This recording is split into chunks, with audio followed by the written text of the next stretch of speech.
नमस्कार दोस्तों, आपका फिर से स्वागत है आपके अपने एजुकेशनल चैनल में। आप लोगों को पता है कि 31 जैन को अब आपका एग्ज़ाम होने वाला है।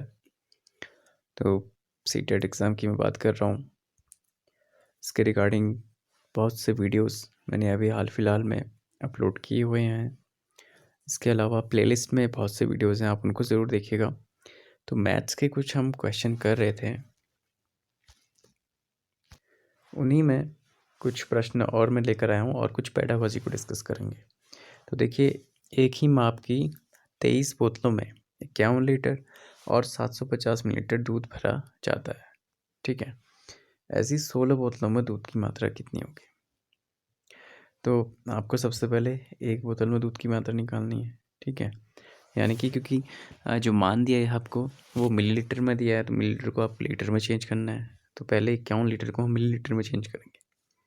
51 इंटू 1000, क्योंकि 1 लीटर में कितने होते हैं? 1000 मिलीलीटर होते हैं। तो 51,000 प्लस 750 मिलीलीटर में ऑलरेडी, ठीक है, अपॉन 23 हो जाएगा, क्योंकि 23 बोतलें हैं।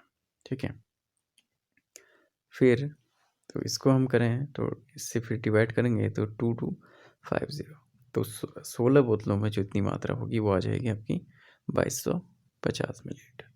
ठीक है, तो इस तरह के क्वेश्चन बनते हैं। इससे पहले भी किस तरह के क्वेश्चन बनते हैं ये मैंने आपको बता रखा है। आप सीटेट की जो है प्लेलिस्ट में जाके ज़रूर देखिए। अगला प्रश्न है, एक किताब का मूल्य 52 रुपये है। ठीक है, एक दर्जन पेन का मूल्य 120 रुपये है। तब किताब तथा 1.5 दर्जन पेन का कुल मूल्य बताओ। तो 2 किताब का मूल्य कितना हो जाएगा? 2 गुणा 52 करेंगे हम तो 104 आ जाएगा। 1.5 दर्जन पेन का मूल्य हो जाएगा 18 गुणा 120/12। ठीक है, इसको सॉल्व कर लेंगे तो आएगा 180। तो कुल मूल्य कितना हो जाएगा? 104 प्लस 180, 284। ठीक है, तो आपको राइट आंसर मिल गया आपका। ठीक है, जो है 284। और दोस्तों, एग्ज़ाम्स में अक्सर एक प्रश्न आएगा आपका, अगर मैं पेडागोजी की बात करूँ मैथ्स की, तो उसमें मूल्यांकन का अर्थ आपसे पूछा जाएगा। ठीक है, तो मूल्यांकन क्या होता है कि इसके माध्यम से हम यह जानने का प्रयास करते हैं कि कक्षा द्वारा उद्देश्यों की प्राप्ति किस सीमा तक हुई है। अर्थात अध्यापक यह देखना चाहता है कि उसके विद्यार्थियों ने प्राप्त ज्ञान को किस सीमा तक समझा है। ठीक है, यानी कि जो आप समझाना चाहते हैं बच्चों को या किसी भी एक बच्चे को, उसने वो समझा है या नहीं। ठीक है, इसमें देखिए, जो डांडेकर द्वारा परिभाषा दी गई है कि मूल्यांकन एक ऐसी क्रमबद्ध प्रक्रिया है जो हमें यह बताती है कि बालक ने किस सीमा तक किन उद्देश्यों को प्राप्त किया है। ठीक है, ऐसे ही एक और डेफिनेशन है हन्ना के अनुसार, विद्यालय द्वारा बालक के व्यवहार में लाए गए परिवर्तनों के संबंध में प्रमाणों के संकलन और उनकी व्याख्या करने की प्रक्रिया को मूल्यांकन कहते हैं। ये तो थी परिभाषाएं, डेफिनेशन। बस हो सकता है कि अगर ये डेफिनेशन दिया तो किसकी परिभाषा पूछ लेगा। ठीक है, या ये क्यों किसकी है, तो इनको ज़रूर देख लीजिएगा। अभी जो मुख्य बात आती है वो है कि गणित जो शिक्षण है उसमें मूल्यांकन के उद्देश्य क्या है। ठीक है, अक्सर एक पूछ लेता है क्वेश्चन, जैसे कि कोई भी ऑप्शन दे देगा। पाठ्यक्रम में आवश्यक संशोधन करना, बिल्कुल। परीक्षा प्रणाली में सुधार करना, नवीन शिक्षण विधियों की खोज करना, अध्यापकों की सफलता का मापन करना और बालक के व्यवहार संबंधी परिवर्तनों की जांच करना। ठीक है, तो इन ऑप्शंस को दे देगा, इनमें से 4 ऑप्शन दे देगा, इनमें से एक गलत ऑप्शन दे देगा। तो कौन सा गलत है आपको छांटना होगा या कौन सा सही है आपको छांटना होगा। तो इस तरह का प्रश्न बनता है। अच्छी परीक्षाओं के लक्षण, जी हाँ, ये भी देखिए, अच्छी परीक्षाओं के लक्षण से संबंधित जो है 2019 में भी, अगर मैं पेपर की बात करूँ 2019 के, तो वहाँ पर भी ये पूछा गया था। ठीक है, तो इसको देखिए, एक तो विश्वसनीयता है, दूसरी वैधता, तीसरी वस्तुनिष्ठता और चौथा विभेदीकरण।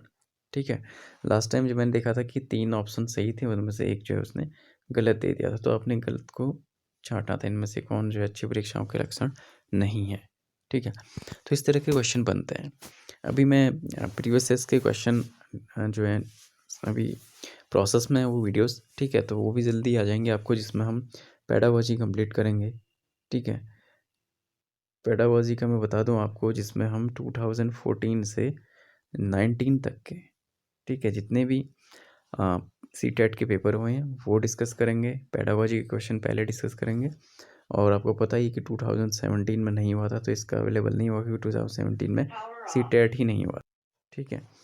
और इसके अलावा बात करूँ, जितनी भी पेडागोजी आपकी जैसे मैथ की है, ठीक है, मैथ सब्जेक्ट आपका है और साइंस है, ठीक है, साइंस पेडागोजी अगर मैं कहूँ तो ये भी हम डिस्कस करने वाले हैं।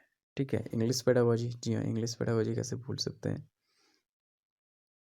English pedagogy. और इंग्लिश में आप कह रहे थे कि TSSP, ठीक है, TSSP का पेपर आप लोग सॉल्व कराने के लिए कह रहे थे। हालांकि मेरे पास पेपर तो है, पेपर है मेरे पास, लेकिन because I am not a English teacher, ठीक है, तो उसको आप लोगों को मैं अवेलेबल करा सकता हूँ अगर आप कहें, कमेंट बॉक्स में ड्राइव के माध्यम से, या उसके क्वेश्चन आंसर अगर आप चाहें तो एक मॉक टेस्ट के रूप में मैं उनको दे सकता हूँ, उसके आंसर आप लोग डिस्कस कर सकते हैं कमेंट बॉक्स में। ठीक है, तो उस तरह से हम उसको कर सकते हैं। पहली बार चैनल में आए हैं तो ज़रूर सब्सक्राइब कर लीजिएगा और लाइक भी कीजिएगा वीडियो को पसंद आए तो, और अपने फ्रेंड्स में ज़्यादा से ज़्यादा शेयर कीजिएगा, क्योंकि अभी कुछ नेटवर्क इश्यू के कारण लाइव क्लासेस में प्रॉब्लम आ रही है, इस वजह से लाइव क्लास नहीं ले पा रहा हूँ, लेकिन ऑफलाइन वीडियोस मैं आपके लिए लगातार पोस्ट करते रहूँगा।